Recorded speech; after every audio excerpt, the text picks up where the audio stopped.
Welcome to another edition of Grace Under Pressure, where we talk about the attributes of grace and how they help leaders be more resilient in times of pressure.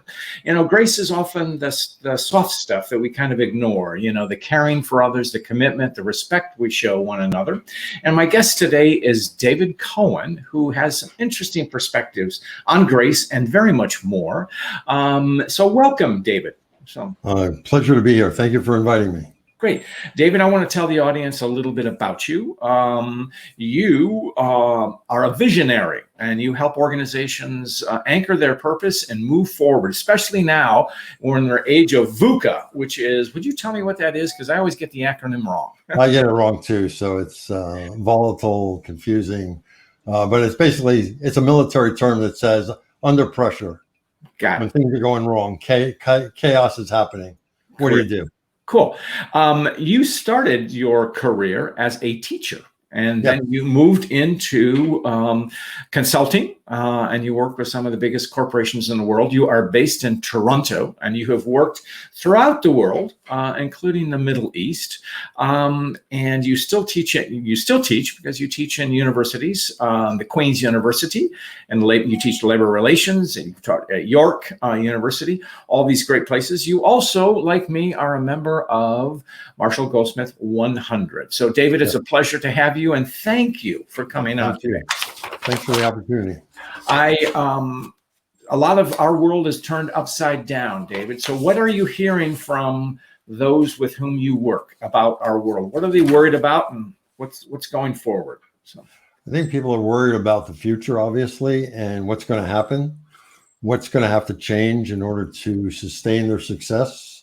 I think they're very worried about their bench strength of their people. Mm-hmm. And there's been a lot more movement going on than people expected of finding new jobs. Mm-hmm. And some people are quite surprised. I had one client that actually did put a freeze on hiring, and some of their key people left who were enticed away because the organizations they were moving to are more future looking. I see it as three different ways leaders look at this. Sure. There's those leaders that confine themselves to the here and now and are worried about the present and not much beyond that.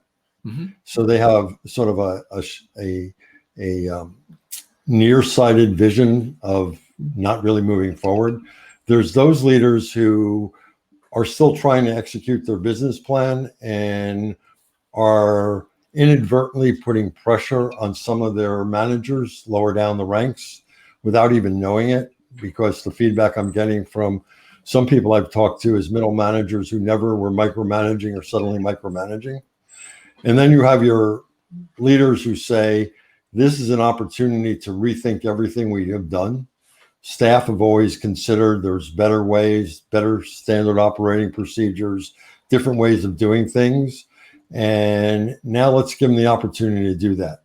Cool. There's the leaders who are in the first category who generally maybe in the beginning were empathetic to those that had kids at home, et cetera, but that soon waned away. And then your leaders on the other end of the spectrum who from the beginning said, one major pharmaceutical that I know said globally to 50,000 employees, an email went out early in this pandemic that nobody will lose their job, that there's a freeze on letting anybody go until December 31st, and that'll be reevaluated. And that if you are a caregiver of a child or elderly parents or a single mom and you're finding it rough, just tell your manager that you're taking care of your family first, and we'll find somebody else to do your job. Wow, that's pretty powerful. So there's that's the one extreme. Mm-hmm. And then there's the other extreme of, business as usual without realizing nothing's as usual. Great.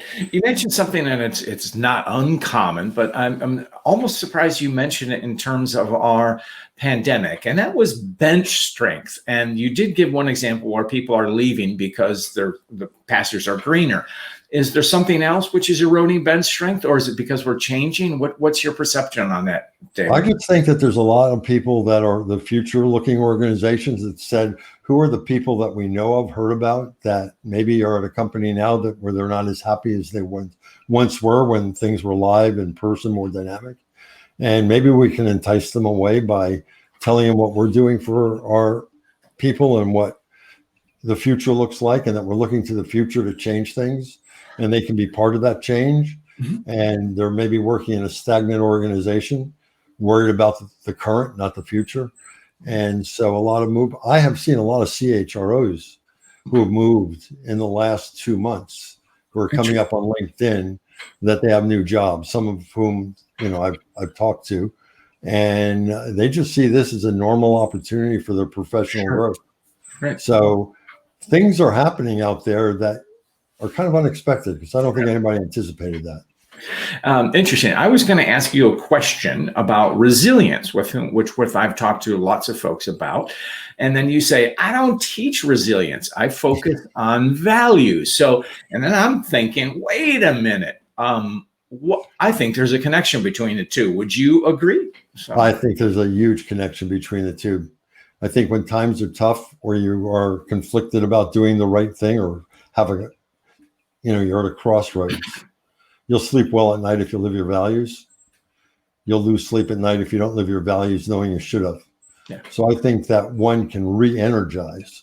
I think one can refocus, can get new meaning if they live their values. The unfortunate part is most of us don't know what our values are until they're tested. We say we have a lot of beliefs, and those beliefs we sometimes misinterpret as values. So let me help by first, my definition of values are strongly held beliefs, emotionally charged, resistant to change, and universally applied. They apply to everybody. It's no different whether you're the new kid that just got hired for the summer or the CEO. The behaviors that define the values are the same. So I think it's very important to understand we have a lot of beliefs, but when those beliefs are tested, it's are they still a belief? Have we walked away from that client? Have we demanded? I had, for instance, one company a couple of years ago that was in logistics, and they took over from one of the big three automakers, the logistics part. So they got the plant where the logistics was happening internally, and they turned around and they said to the organization, I won't say which one, that this doesn't meet our standards, that you got to put about $3 million into this and make it meet our standards. And the people at the company said, no, this meets all the OSHA standards, this, that, and the other thing. We're fine with it. So you're fine with it. We're not going to put the money into it. And then one of the executives went down to the meeting and said, wait a second, let me explain to you why we're not going to meet it, why we're not going to accept it under these conditions. And he put it in terms of the values. Now, it was top of mind because we were just working on the values at that time. He came back and he was in a state of shock. He said, as soon as I mentioned it was a company value, the other company gave in. They realized it was important to us. So it's really interesting what happens to those companies that live their values in tough times and follow that, even if it means losing business, even if it means walking away from a big deal, even if it means firing their top performer, because while they're great at getting business results, they're horrible at the way they treat their employees. Right. So, and that gives resilience. I've seen that happen. Absolutely. I'm glad you talked about the corporate value versus the individual. Now, we're all familiar. I remember having a discussion with a retired CEO who was told a vivid story about it wasn't his organization, but another where a leading executive had done a transgression. He didn't specify what it was. And he said he was out just like that, no questions asked. And I said, and what was the effect? And he goes, everybody realized that this value, this principle was for real. There's two effects, actually, I've seen. One is they realize it's for real and the CEO believes that it's not aspirational. And number two is when the person has been doing that transgression, let's call it, for a while, and all the people that work for them, under them, around them know they're not living the values and are quite cynical and disheartened by it. And suddenly their boss or boss's boss fires that person. You talk about resilience, the energy skyrockets in the organization. People who were thinking of resigning don't resign because somebody finally had the courage to let that person go. So I have a 2x2 grid, and The top right corner is obviously the stars. And the bottom left corner is the deadwood. Don't get results. They don't live the values of the organization. The top left corner, where they live the values but don't get results, I call them keepers, because they're the one that everybody gets along with, and firing them is a big no-no because it's an easy fix on skill and knowledge. And then those who are doing above and beyond an output but violate the values, I always called viruses, but I think under the pandemic I might have to change that name. Viruses. And when you get rid of a virus, the CEOs are always afraid that their results are going to suffer. And I can give you 4 or 5 anecdotal stories over the last 5 or 6 years, over more years, where letting the virus go, you actually create positive resilience, positive energy, and get better results. Right.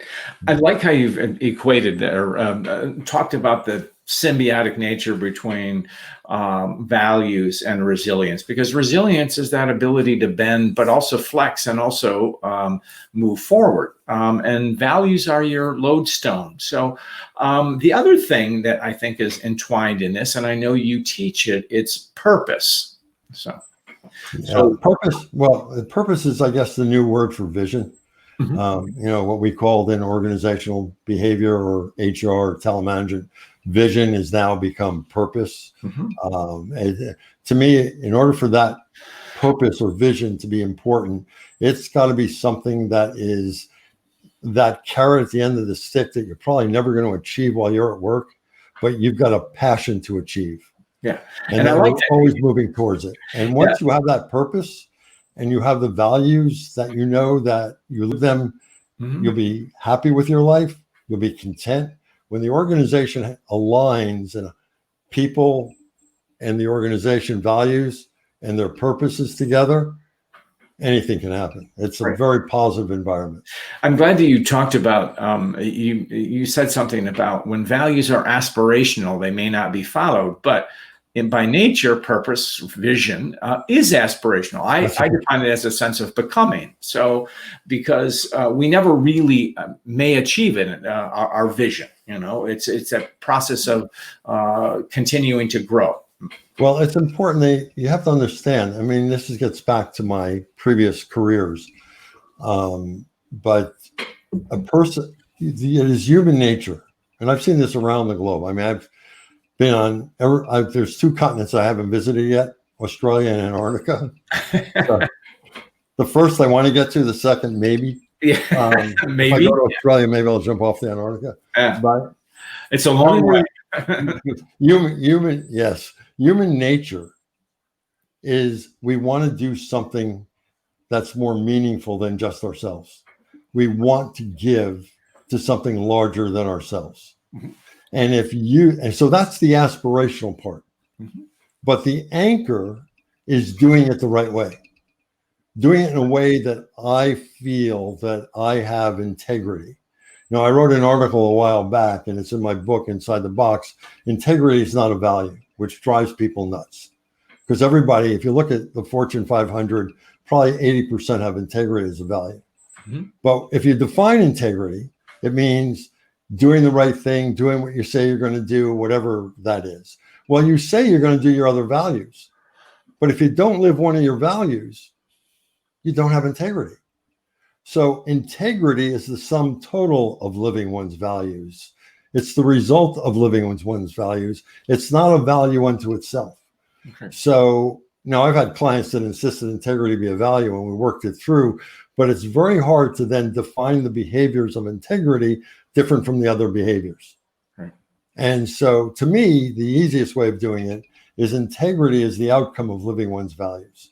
Right. And that came to me when I was doing work years ago with the Calgary Police Service, and the chief, Christine Silverberg, we were talking about it, and she said, so you mean integrity really is living our values?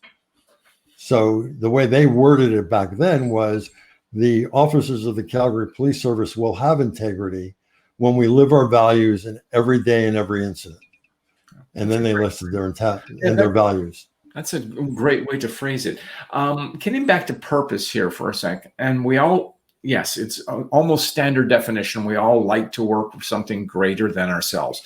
That really works a lot in healthcare and lots of organizations. But how do we instill that in frontline workers in retail? Have you explored that? So. Yeah, one of my long-term clients, I think they on and off, I've worked with them since 1987, 88, is Michelin Tires. Mm-hmm. And if you talk to the frontline staff, they are making the roads safe. There's a great deal of pride in their tires. They know, for instance, in Nova Scotia, where they had 3 plants, they knew that they would be able to, they're very proud of the fact that they have that. I worked with another original auto parts maker. They make sunroofs. And one of the women working in the front line, she was a frontline supervisor, said every time the new cars come out, friends of hers hate it when she's with them because she gets so excited when she sees a car that has their sunroof in it. Right. Well, why do you get so excited? Because that sunroof's designed to give the person pleasure. That sunroofs make driving more enjoyable. The best case I have is the janitorial staff at Sanofi. And that janitorial staff was really interesting. I've been working with Sanofi Canada for a number of years.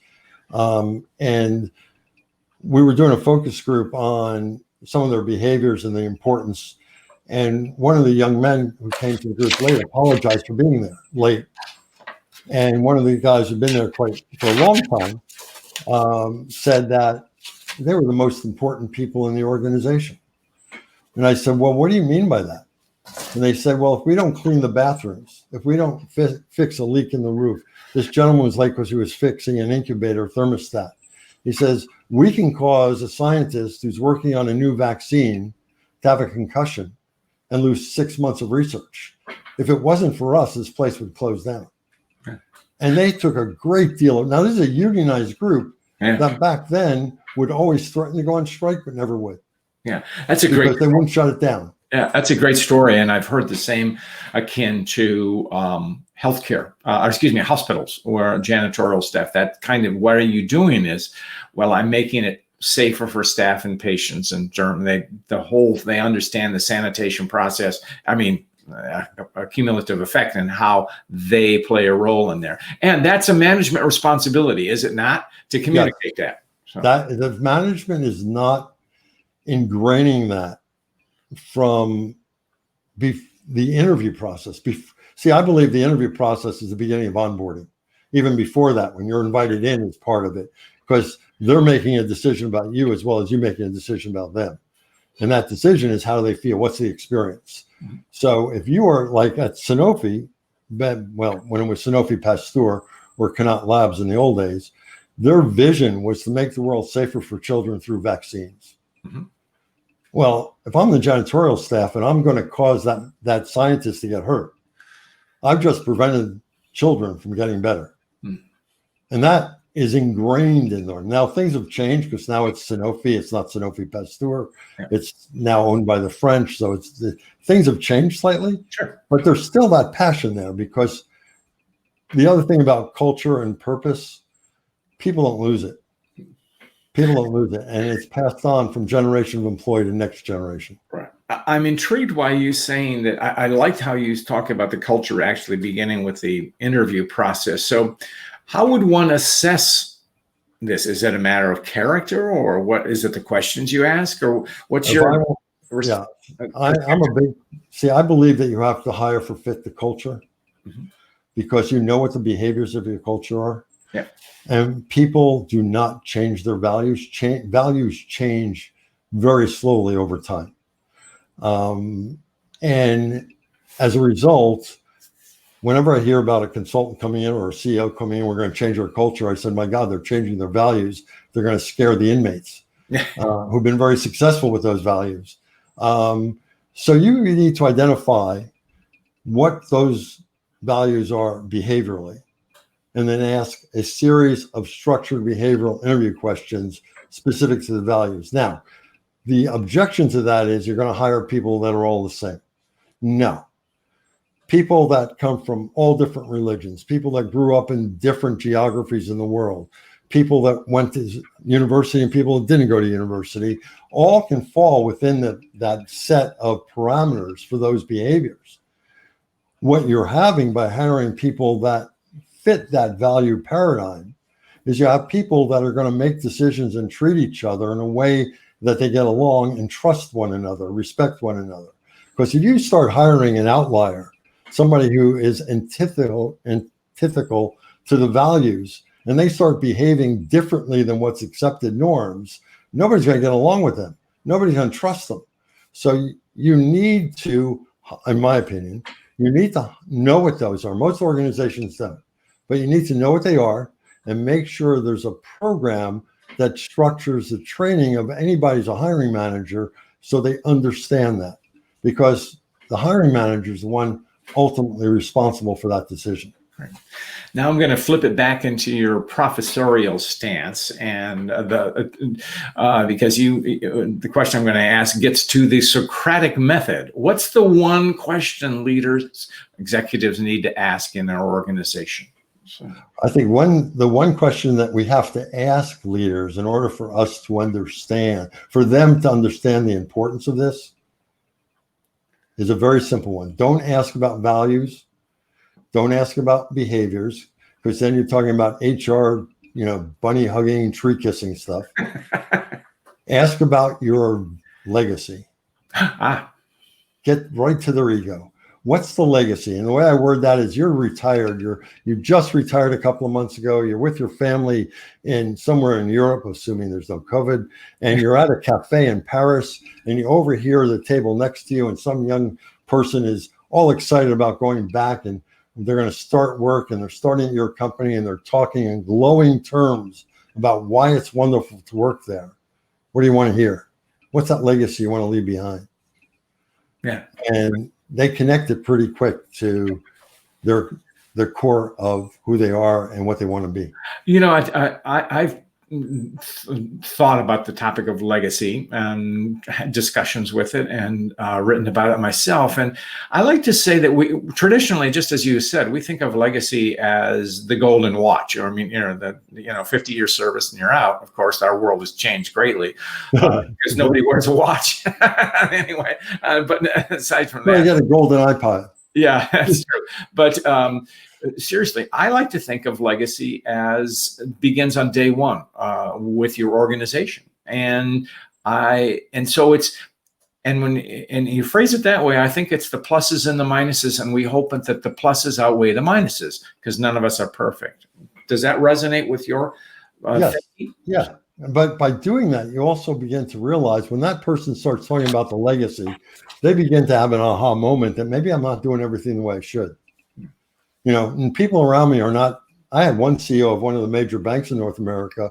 We were doing their behavioral profile for leaders, then doing 360.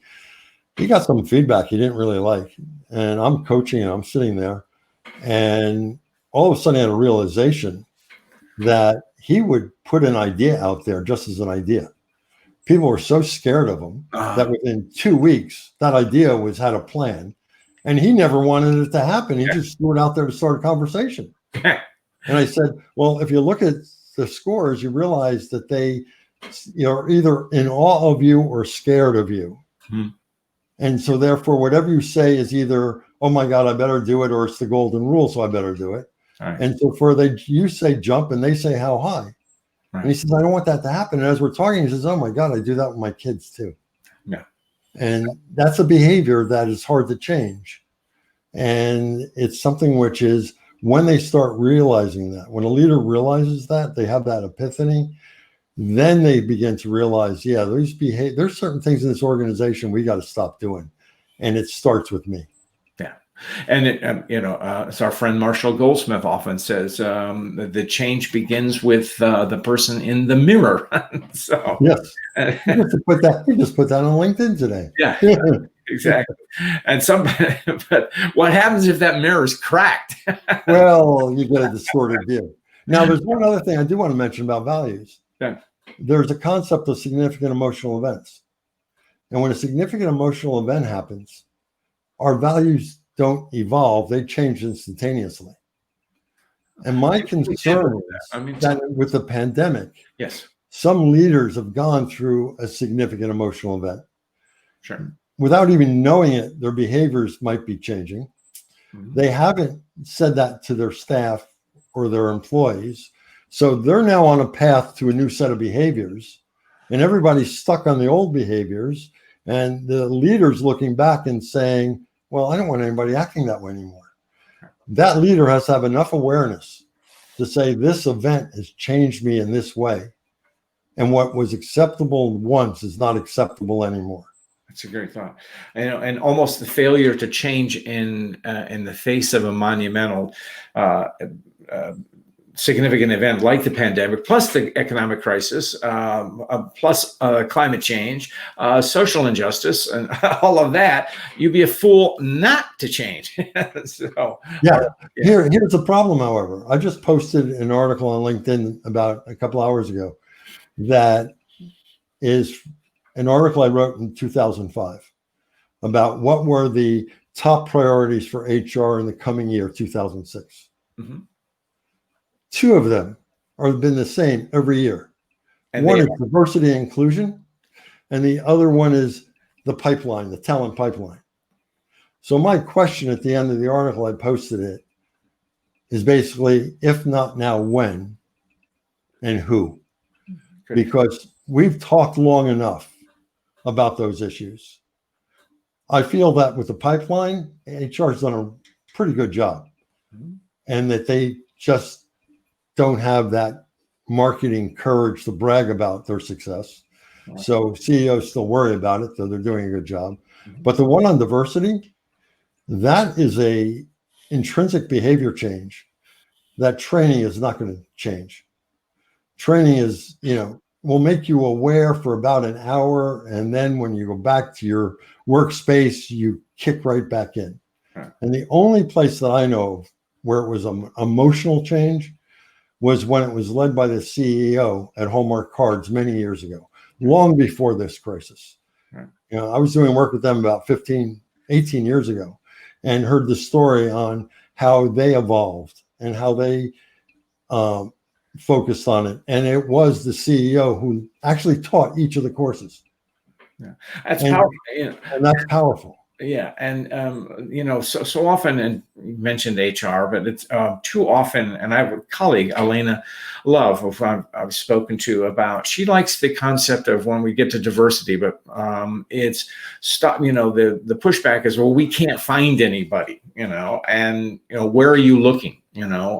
Start early. HBCUs, but even earlier, look to your communities in which you operate. So Honeywell's done that. David Coate has led that effort. So it can be done. Unfortunately, David, we're coming to the end of our show, but I always like to ask our guests, and I want to ask you, do you have a story of grace you'd like to share with us? So,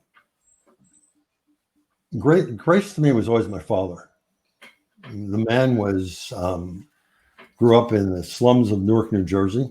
Mm-hmm. He lied about his age in reverse. Most people lie about their age to get in the military and say they're older than they are. Mm-hmm. He actually said he was 2 years younger than he was.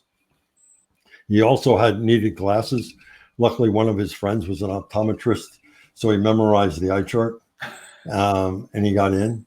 And ever since then, he has been fighting for social justice. And ever since then, when we moved to a small town in New Jersey when I was younger, it was then called New Shrewsbury, now it's called Tinton Falls. He quietly went around and befriended every child in that town. Now, it was a small town, mm-hmm. but everybody knew him, to the point he got elected many years later as mayor 3 times without even running. Yeah. Because everybody that was voting now he coached, or he impacted. And whenever anybody talked about, my father would approach him about, putting up a park or, doing any of these memorials or anything, he said no. He wanted to be remembered by the people he impacted. That was his legacy. That was and so he always shied away from anything that would give him recognition publicly, because he didn't do it he says, I don't do it for that reason. I don't do it for, as a matter of fact, I don't want anybody to know I'm doing it. Yeah. But yet my two brothers who are younger than I and myself, whenever we meet now friends of ours who grew up with us, Mhm. the first thing before they talk about what they're doing, where they've been, how are we, how are they, the first thing they say is, let me tell you a story about your dad. Oh, Let me tell you a story why your dad changed my life. Yeah. And that makes me emotional because he's that to me. And most people didn't realize he never went to college. And because he was always well dressed, he had memorized the dictionary while he was in the encyclopedia while he was in the military, and he always was most of my teachers thought he went to Harvard or Princeton or Yale. He was more like Princeton or Yale, they said. And then I said, no, he never graduated from high school. He dropped out in his senior year. And they were always shocked. Yeah. So to me, grace is when you can do something that is significant and important in your life or somebody else's life, and you walk away from it without ever not wanting any, recognition for it or any applause for it, just because you did it for the goodness of helping somebody else. To me, that's grace. That's a powerful story, and it puts a perfect bow on our conversation, because we talked about legacy, and certainly your father's legacy is grace, the tiny acts that he did, and also the changes that he had with others, and that lived a life of grace because he always did it. So what a great story. David, how can people find you? So they can find me on my website at sagltd.com. They can find me on LinkedIn. And those are the two main ways of finding me. Great. I am not into social media, so I don't tweet or any of that stuff. Well, you are on LinkedIn. So, yeah, but I am on LinkedIn. Got to be on LinkedIn. Well, I will post your website in the notes for this episode. And I say thank you for sharing your time with us. And with that, we're going to go out. Thank you, David. Thank you.